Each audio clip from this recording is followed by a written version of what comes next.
विरान्धस्य ज्ञानाञ्जनशलाकया चक्षुरुन्मीलितं येन तस्मै श्री गुरवे नमः। श्रीचैतन्यमनोभीष्टं स्थापितं येन भूतले स्वयं रूप कदा मह्यं ददाति स्वपदान्तिकम्। नमो महावदान्याय कृष्ण प्रेम प्रदायते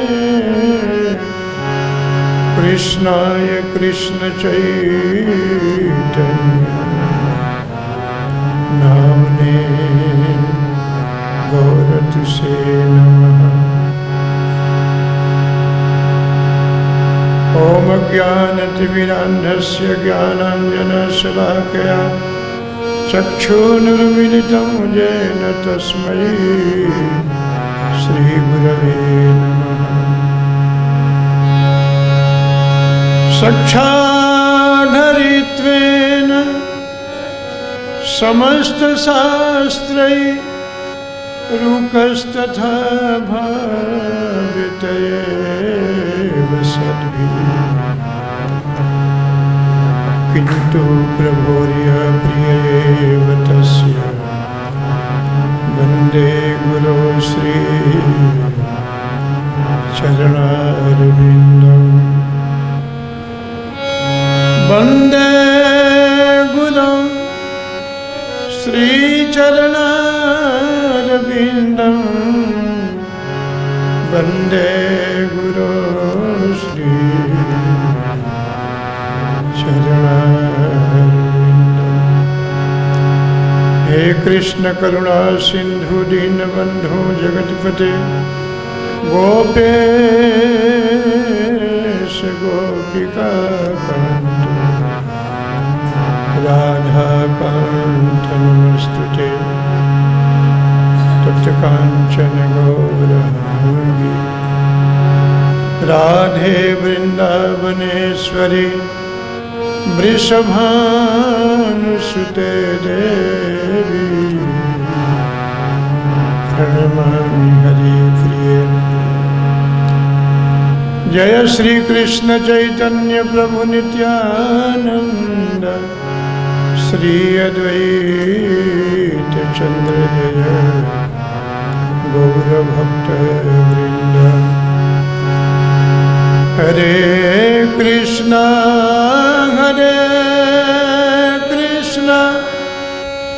कृष्ण कृष्ण हरे हरे हरे राम हरे राम राम राम हरे कृष्ण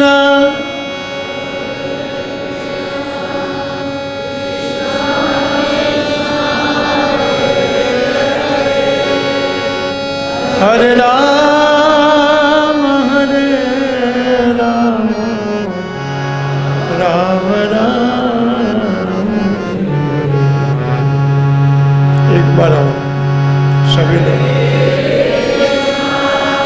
हरे कृष्ण कृष्ण कृष्ण हरे हरे हरे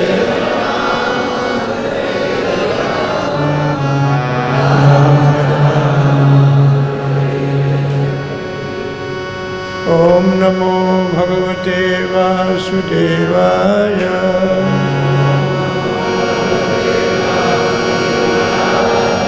ओम नमो भगवते वासुदेवाय।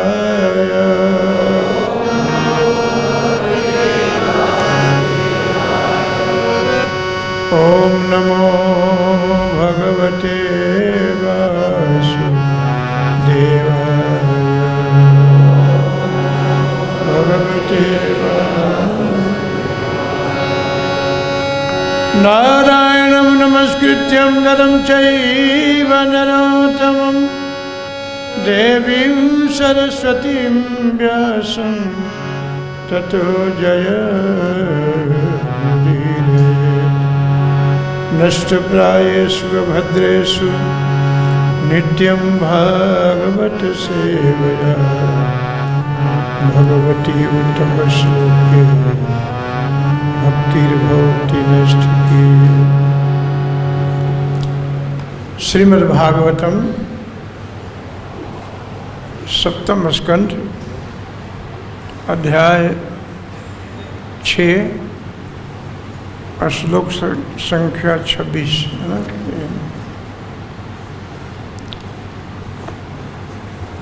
हरे कृष्ण कृष्ण कृष्ण हरे। प्रभु निकालो कहाँ है? चश्मा लगा।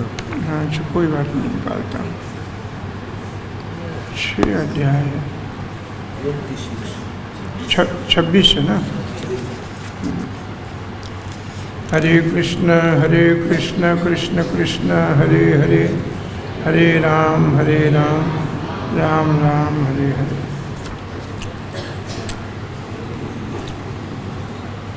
धर्मार्थ काम इति यो भीतिस्त्रिवर्गा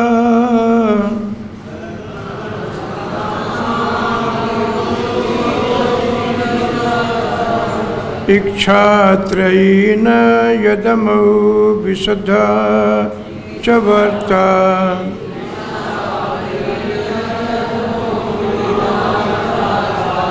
मन्ये तदेताखिलं निगमस्य सत्यम्।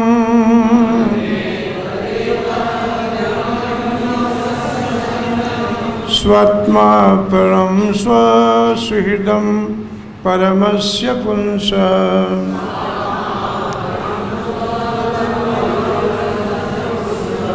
धर्म अर्थ आर्थिक उन्नति, काम संयमित इंद्रिय तृप्ति, इति इस प्रकार यह जो अभिहित बताए गए त्रिवर्ग 3 का समूह, इच्छा आत्म साक्षात्कार, त्रयी वैदिक अनुष्ठान, नए तर्क, दमऊ तथा विधि एवं व्यवस्था की विद्या, विविधा अनेक प्रकार, च भी बढ़ता वृत्ति परक कर्तव्य या जीविका। मन्ने मैं मानता हूँ, तथा उनको एतत् वे अखिलम सारा निगमस्य वेदों का सत्यम सत्य स्वयं आत्मसमर्पण अपने को पूरी तरह अर्पित कर देना, स्वसुहृद अपने परम मित्र को, परमस्य परम पुंसः पुरुष। अनुवाद तात्पर्य प्रभुपाद जी के द्वारा। धर्म अर्थ तथा काम, इन तीनों का वेदों में त्रिवर्ग अर्थात मोक्ष के 3 साधन कहा गया है। इन 3 वर्गों के अंतर्गत ही शिक्षा तथा आत्म साक्षात्कार वैदिक आदेशानुसार संपन्न करना, कर्मकांड विधि तथा व्यवस्था, विज्ञान एवं जीविका अर्जित करने के विविध साधन आते हैं। ये तो वेदों के अध्ययन के बाह्य विषय हैं, अतएव मैं उन्हें भौतिक मानता हूँ, किंतु मैं भगवान विष्णु के चरण कमलों में समर्पण को दिव्य मानता हूँ। तात्पर्य: प्रहलाद महाराज के ये उपदेश भक्ति के दिव्य स्थिति पर बल देता है। जैसा कि भगवद गीता के 14वें अध्याय के 26 में पुष्टि की गई है, महाचयो व्यभिचारेण भक्ति योगेन सेवते सगुणान समतीतान ब्रह्मभुवाय कल्पते। जो पूर्ण भक्ति में संलग्न रहता है, जो किसी भी परिस्थिति में च्युत नहीं होता, वह तुरंत ही प्रकृति के गुणों को पार करके ब्रह्म पद को प्राप्त होता है। जो व्यक्ति भगवान की भक्ति में पूर्णतः संलग्न रहता है एवं तुरंत ही दिव्य पद को प्राप्त होता है, जो कि ब्रह्मभूत अवस्था है। ऐसी शिक्षा या कार्य जो ब्रह्मभूत पद या आत्म साक्षात्कार पद पर नहीं होता, वह भौतिक माना जाता है। और प्रहलाद महाराज का कहना है कि कोई भी भौतिक वस्तु परम सत्य नहीं हो सकती, क्योंकि परम सत्य तो आध्यात्मिक धरातल पर होता है। इसकी पुष्टि भगवान कृष्ण ने भी भगवद गीता में की है, जहाँ पर वह यह कहते हैं, त्रैगुण्य विषया वेदा निस्त्रिगुणय भवार्जुन। वेदों में केवल 3 गुणों का वर्णन मिलता है। हे अर्जुन, इन गुणों से ऊपर उठो, इन सबसे परे हो जाओ। भले ही किसी के कर्मों की स्वीकृति वेदों द्वारा क्यों न मिलती हो, भौतिक पद पर कर्म करना जीवन का लक्ष्य नहीं है। जीवन का चरम लक्ष्य तो आध्यात्मिक पद पर बने रहना है। मानव उद्देश्य यही है। सारांशत वैदिक कर्मकांडों तथा आदेशों की अवमानना नहीं है कि जानना, क्षमा कीजिए, कर्मकांड तथा आदेशों की अवमानना नहीं है कि जानी चाहिए कि आध्यात्मिक पद तक पहुँचने के साधन हैं, किंतु यदि कोई इस पद तक नहीं पहुँच पाता तो सारे वैदिक अनुष्ठान केवल समय के अव्यय हैं। इसकी पुष्टि श्रीमद्भागवतम के 1-2-8 में हुई है। धर्मः स्वनिश्चितः पुंसाम विश्वक्सेन कथासुया नोत्पाद यद यदि रतिम श्रम एव ही केवलम। कर्तव्य धर्म चाहे जिस वृत्ति के पुरुष द्वारा किए जाएं, यदि वे परमेश्वर के संदेशों के प्रति आकर्षण उत्पन्न नहीं कर पाते तो उन पर किया सारा श्रम निरर्थक है।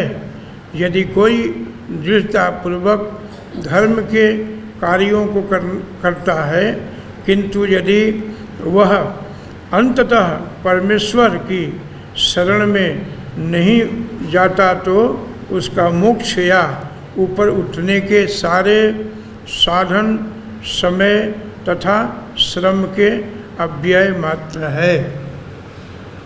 प्रभुपाद जी का ये जो तात्पर्य है, आप समझें कि ये लेक्चर है, कथा ही है। प्रहलाद महाराज अपने छात्रों के बीच में ये बात कह रहे हैं। प्रहलाद महाराज का जन्म असुर परिवार में था। ऐसे तो महाभागवत हैं सब वहाँ पर। प्रहलाद महाराज महाभागवत हैं, बलि महाराज उन्हीं परंपरा में हैं, महाभागवत हैं। प्रहलाद महाराज असुर बालकों के बीच में ये उपदेश करते हैं।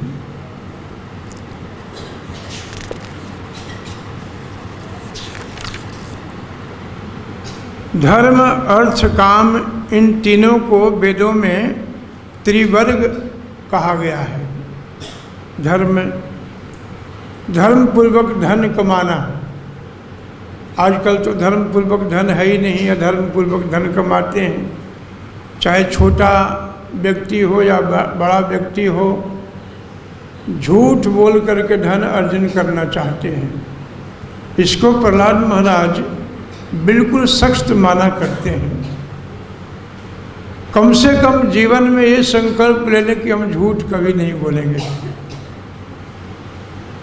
एक दिन झूठ ना बोल करके आप देखिए, आप में इतना तेज, आपके अंदर इतनी आकर्षण, इतना धर्म का मजबूती से आपके हृदय में प्रविष्ट होगा, हम सोच भी नहीं सकते हैं। सत्य के जैसा कोई धर्म नहीं है और झूठ बोलने जैसा कोई पाप नहीं है। इसलिए सत्य भाषण करना चाहिए। जितने बड़े बड़े आचार्य हैं सभी सत्य भाषण करते हैं। श्रीमद् भगवद गीता में कहते हैं कि व्यक्ति को सत्य बोलना चाहिए और मीठा बोलना चाहिए। अब सत्य तो मीठा हो नहीं सकता है इतना, लेकिन मीठा हो जाता है, सत्य मीठा होता है। आराम से उस बात को कहा जा सकता है। इसलिए सत्य बोलने का अभ्यास करना चाहिए। इसको त्रिवर्ग कहते हैं। धर्म, अर्थ तथा काम, इन तीनों से मोक्ष के तीन साधन हैं, वैसे बताया गया है। इन तीन वर्गों के अंतर्गत ही शिक्षा तथा आत्म साक्षात्कार वैदिक उपदेशानुसार संपन्न कर्मकांड विधि तथा व्यवस्था बनाई गई है। इन तीनों को पालन ठीक से करना चाहिए। धर्म करना चाहिए। धर्म का मतलब होता है ड्यूटी। आपका धर्म है, जीव का धर्म है, जीवेर स्वरूप है कृष्ण नित्य दास। हम सब का धर्म है कि हम भगवान के सेवक बने, सेवक हैं। एक दो दिन का नहीं, नित्य सेवक हैं प्रभु का। और यदि सेवक बन जाते हैं, नाम के पीछे दास लगा देते हैं, तो अब हमारी स्वतंत्रता समाप्त हो जाती है। जैसे हम दास लगाते हैं दीक्षा के समय में, जब गुरु जी को शरीर को अर्पित करते हैं, गुरु जी को दे देते हैं शरीर को, तो हमारी स्वतंत्रता समाप्त हो जाती है। विधि तो यही है। लेकिन अब आजकल तो दीक्षा शिक्षा सब बाहर में फैशन हो गया है। बगल वाला दीक्षा लिया है तो मैं भी ले लेता हूँ, बगल वाला ने ये कार्य किया तो मैं भी कर लेता हूँ। आप हम सब तो वैष्णव हैं, संत हैं, वैष्णव के लाइन में हैं, परंपरा में हैं, गुरु शिष्य परंपरा में आ रहे हैं। हम लोगों को इस विधि को जरूर पालन करना चाहिए ठीक से, दृढ़तापूर्वक संकल्प हो करके। जब दीक्षा के समय, दीक्षा काले शिष्य करे आत्मसमर्पण, आत्मसमर्पण कर देता है दीक्षा के समय शिष्य, और गुरु जी उस शरीर का है नाम को बदल देते हैं, बदल कर कहते हैं आज से अब ये कार्य करना। और उस कार्यों को ठीक से करने से हमारी उन्नति, हमारी प्रगति, हमारी आध्यात्मिकता दिनों दिन बढ़ता जाता है उसमें।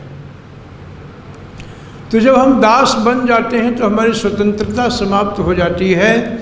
प्रहलाद महाराज यही बात समझाना चाहते हैं असुर बालकों से कि हमें नियमानुसार धार्मिक होना चाहिए और धर्म के बाद में अर्थ कमाना चाहिए। अर्थ जो हमारे पास होता है, जो पैसा होता है, वो भगवान के लिए पैसा होता है। जो भी आप हम सब सन्यासी, ब्रह्मचारी, गृहस्थ, वानप्रस्थ में जो भी हैं, जिस आश्रम में आप हैं, वो सारा संपदा भगवान का है आपके पास, क्योंकि आप दास बन गए हो। आप अपने शरीर को दे चुके हो, आप स्वतंत्र नहीं हो। यदि आप स्वतंत्र पूर्वक काम करेंगे तो फिर आपका कोई भी लाभ नहीं हो सकता। भागवत जी में श्लोक आया है ना, कहते हैं धर्मः स्वनिष्ठितः पुंसा विश्वक्सेन कथा सुया नोत्पाद यद यदि रतिम श्रमेव ही केवलम। चाहे आप कुछ भी कर लें, जितना मर्जी धर्म का उत्थान कर लें, और यदि वह धर्म, वह कर्म, वह अर्थ यदि भगवान के तरफ नहीं खींचता है, भगवान को आकर्षित नहीं करता है, तो हमने केवल जीवन में श्रम किया, केवल परिश्रम किया। जैसे हम सब मंगला आरती में आते हैं, गुरु पूजा में आते हैं, क्लास में बैठते हैं। एक बार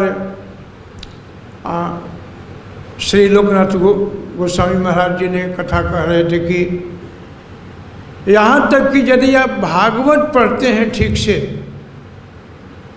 और भागवत में आपका मन नहीं है, केवल पढ़ते हैं, केवल याद करते हैं, उस भागवत को पढ़ने से, कथा सुनने से, गुरु जी के फूल चढ़ाने से, आरती करने से यदि उनमें प्रेम नहीं बढ़ा, आकर्षित नहीं हुए, भगवान के प्रति हमारा आकर्षण नहीं आया, तो समझो कि हमने केवल श्रम किया उसको।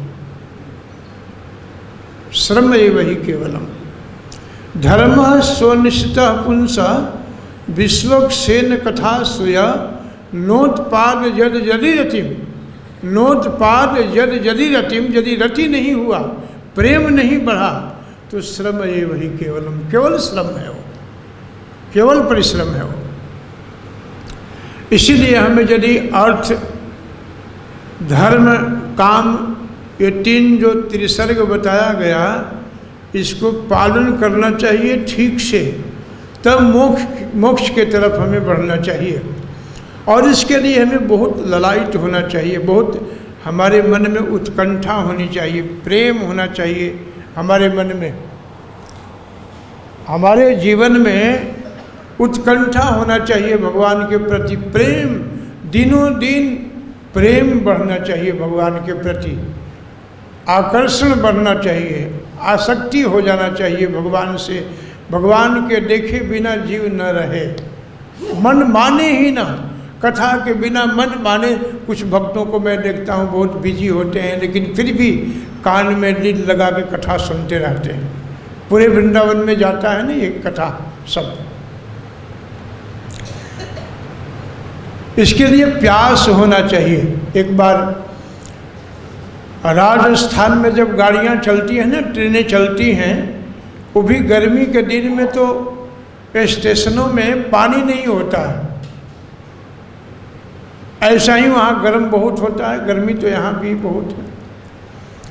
गर्मी का समय था, एक छोटा सा बालक घड़ा में या बाकेट में पानी लेकर के ट्रेन में चढ़ गया, और चढ़ करके उसने बोला, आवाज़ लगाई सबको कि भाई जल बड़ा शुद्ध है, पवित्र जल है, कुएं का जल है, 10 रुपया गिलास है, एक गिलास 10 रुपया का है, 10 रुपया गिलास है।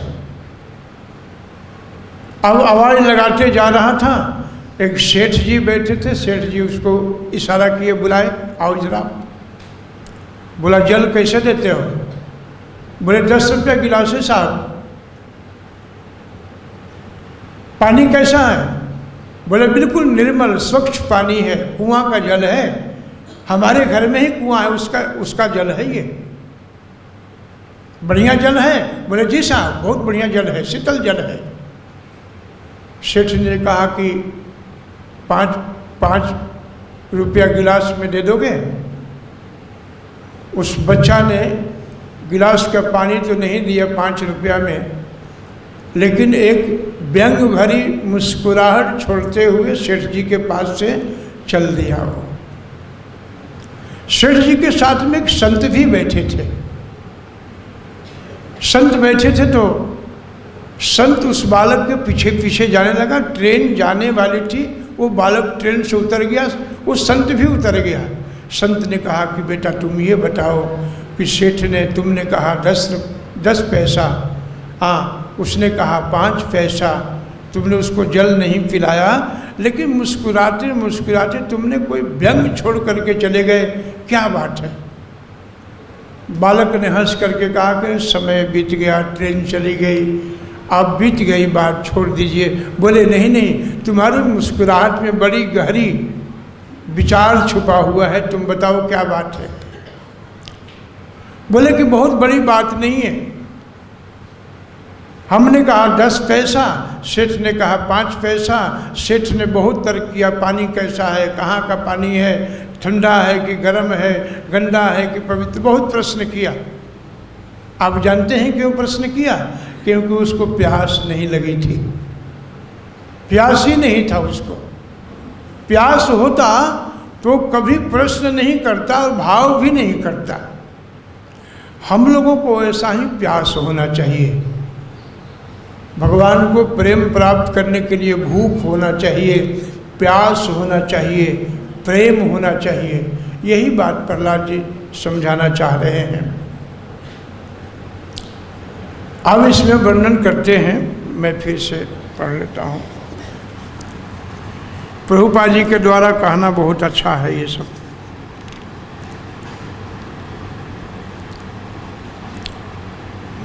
जो पूर्ण भक्ति में लगा रहता है, जो कि किसी भी परिस्थिति में च्युत नहीं होता है। च्युत का मतलब होता है पोजीशन से नीचे गिर जाना।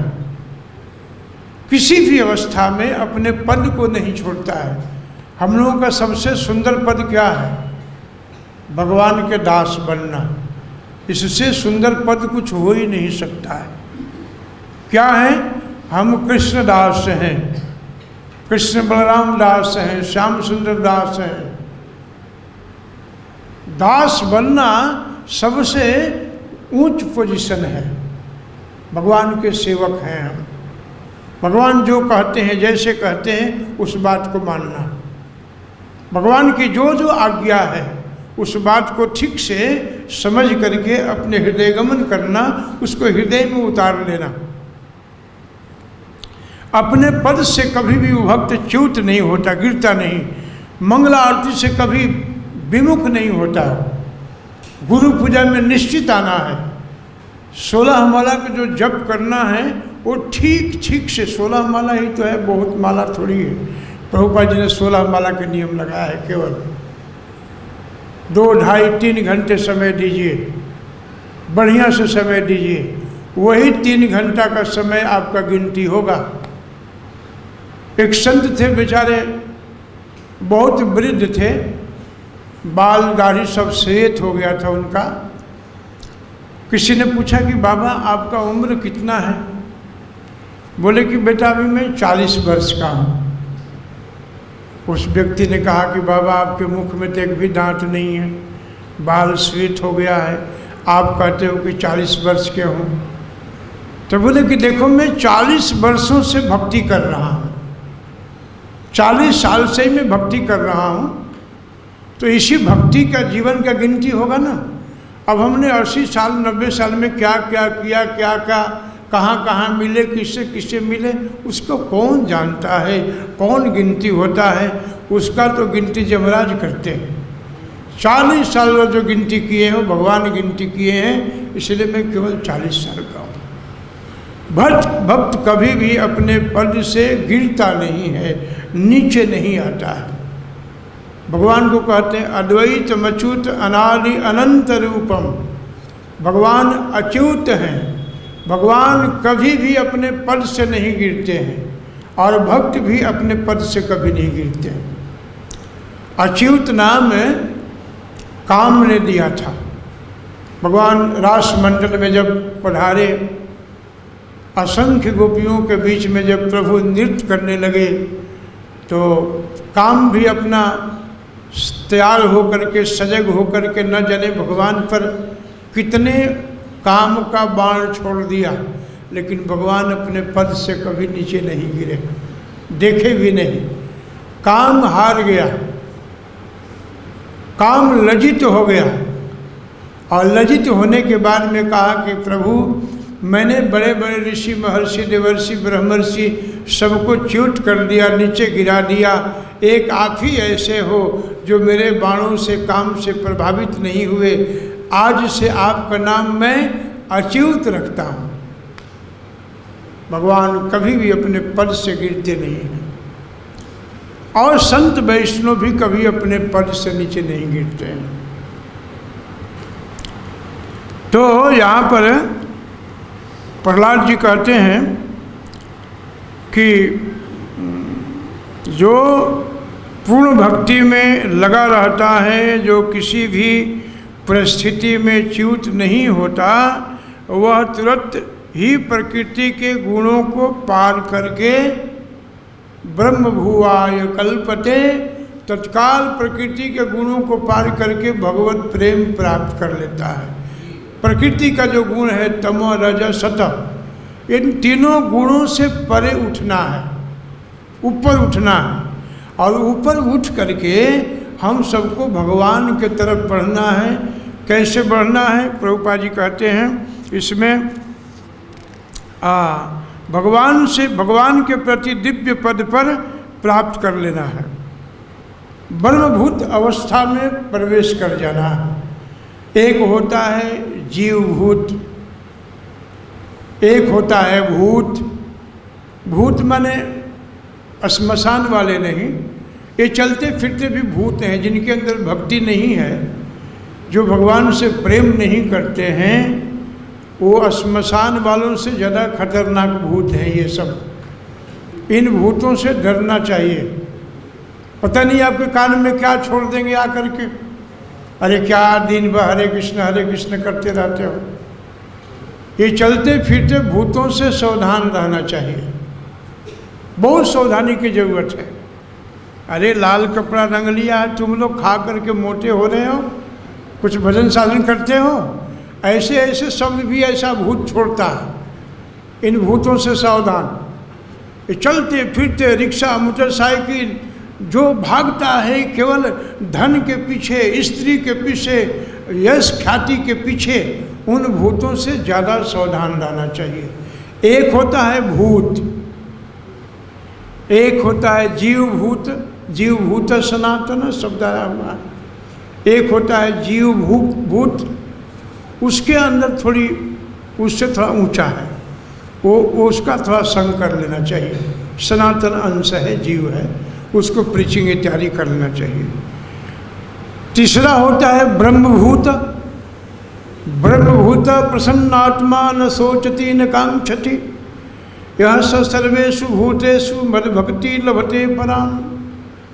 भगवान कहते हैं कि मेरे भक्ति में जो निरंतर रमण करता है, विचरण करता है, चलता है, आनंद लेता है, वो ब्रह्मभूत है। उस व्यक्ति को किसी ने हार पहना दिया तभी भी कोई बात नहीं, भगवान की कृपा है। और पहनाया हुआ हार को यदि किसी ने निकाल लिया तो कहता है कि ये भी भगवान की कृपा है। हर अवस्था में प्रसन्न रहना, हर अवस्था में खुश रहना, इसी को ब्रह्मभूत कहते हैं। ब्रह्मभूत प्रसन्न आत्मा, जो हमेशा प्रसन्न रहता है, खुश रहता है, आनंदमय जीवन उसका जो रहता है। कभी कभी लोग पूछते हैं आप लोग कौन सा टैबलेट खाते हो, हमेशा खुश रहते हो, आप लोगों के चेहरे पर बड़ा प्रसन्नता रहती है, क्या करते हो? आप देखो हमारे इस्कॉन के जो गौड़ीय भक्त हैं, वो छोटे छोटे वृद्ध भी भक्तों में उनके पास जाओ, उनकी आवाज़ सुनो, उनका संग करो, लगता है कि आध्यात्मिक वाइब्रेशन से परिपूर्ण है उनका हृदय। इसका कारण एक ही है कि मंत्र का ठीक ठीक से हम लोग जाप करते हैं बैठ करके, हरे कृष्णा हरे कृष्णा।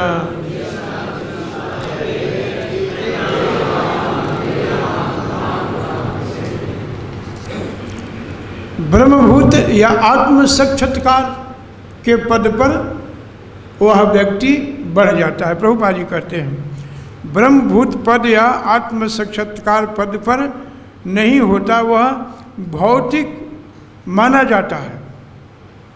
ब्रह्मभूत अवस्था भी प्रभुपाद जी कहते हैं, आत्म साक्षात्कार भी उसको प्रभुपाद जी कहते हैं कि भौतिक माना जाता है। और प्रहलाद महाराज का कहना है कि कोई भी भौतिक वस्तु परम सत्य नहीं हो सकता। कोई भी भौतिक चीज़ जो है यदि भगवान से संपर्क नहीं रखता है या भगवान को हमने उसको नहीं दिया तो वो भौतिक है। भगवान को देने के बाद उसमें सत्यता आ जाती है। जैसे आप कोई फल खरीदते हो, कोई वस्त्र लेते हो, कोई भूषण खरीदते हो, उस सब कुछ भगवान को निवेदित कर दीजिए, सब कुछ भगवान को दीजिए। तुम ही निवेदित भोजन करही, प्रभु प्रसाद पट भूषण धरही। पट माने कपड़ा, भूषण माने गहना। आपके पास जो कुछ भी है उसको सत्य बनाने के लिए भगवान के पाद पद्मों में अर्पित कर दीजिए, पहले दे दीजिए। एक संत थे तो मैं बोला कि यहाँ क्यों खड़े हैं, बड़ा बढ़िया फल का दुकान था। तो मैं बोला कि आप यहाँ बहुत देर से मैं देख रहा हूँ कि खड़े हैं आप। तो बोले कि बस महाराज जी ऐसा कुछ बात नहीं है, जितना दुकान में फल है ना वो मैं सब भगवान को ऑफर कर रहा हूँ यहीं से। बताओ, वो दुकान नहीं ऑफर कर रहे थे भक्त वहाँ पर। तो जहाँ भी देखो कोई बढ़िया चीज़ नहीं लेने का विचार है तो वहीं से वहीं भगवान तो कहीं से भी ले लेंगे ना हमारा भाव को। भगवान तो कहीं से भी स्वीकार कर लेते हैं। द्रौपदी महारानी तो हस्तिनापुर में बैठ करके, इंद्रप्रस्थ में बैठ करके भगवान को बुला रही थी। भगवान वहाँ से आकर के वस्त्र को बढ़ा दिया। गजेंद्र कौन सा पानी में उठा करके माला जप रहा था, कुछ भी नहीं कर रहा था। वो तो डूब रहा था, घबराया था, अशांत हो रहा था। पूर्व जन्म के जो भक्ति थी उसके अंदर जो संचित सत्कर्म था वो याद आया। अब फूल भी बहुत अच्छा नहीं था, बहता हुआ फूल आ रहा था। उसी फूल को उठा करके प्रेम से भगवान को दिया और भगवान आकर के गजेंद्र को जल से रक्षा कर दिया। वहाँ से कहीं से भी दे सकते हैं भगवान को। भगवान ये नहीं देखते हैं कि तुम क्या दे रहे हो और कितना दे रहे हो। भगवान ये देखते हैं कि तुम कैसे दे रहे हो। देते समय तुम्हारा भाव क्या है, तुम्हारा विचार कैसा है।